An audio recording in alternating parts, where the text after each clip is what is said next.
Hallo Freunde, willkommen in der Stadt Sassnitz, einem Erholungsort mit ca. 10.000 Einwohnern. Sassnitz liegt im Nordosten der Insel Rügen in Mecklenburg-Vorpommern.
Von Sassnitz aus kann man Wanderungen in den Nationalpark Jasmund unternehmen.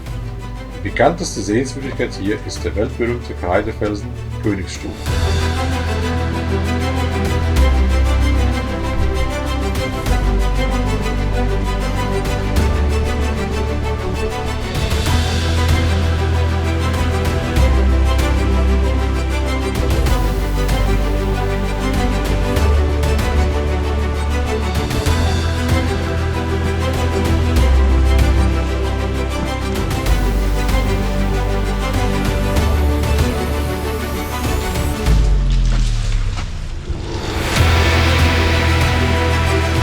Die Piratenschlucht ist der erste Strandabstieg von Sassnitz aus an der Steilküste der Insel Rügen. Der Strand ist nach dem Piraten Klaus Störtebeker aus dem 14. Jahrhundert benannt, der Sage nach hier Zuflucht gefunden und seine Schätze vergraben hat.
Vom Hafen von Sassnitz kann man Schiffsausflüge an der Steilküste am Königsstuhl vorbei bis zum Kap Arkona unternehmen.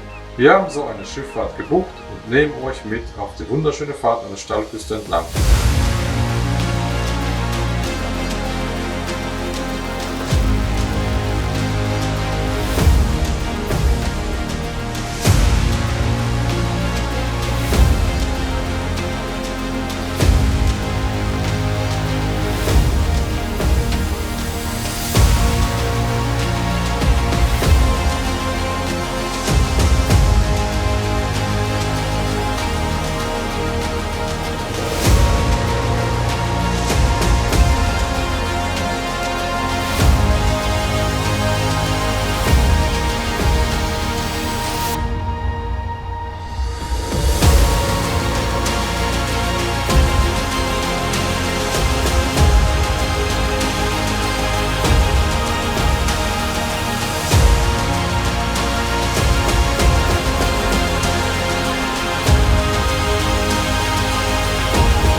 Der Königsstuhl ist der größte Kreidefelsen an der Steilküste von Rügen und hat eine Höhe von 118 Metern.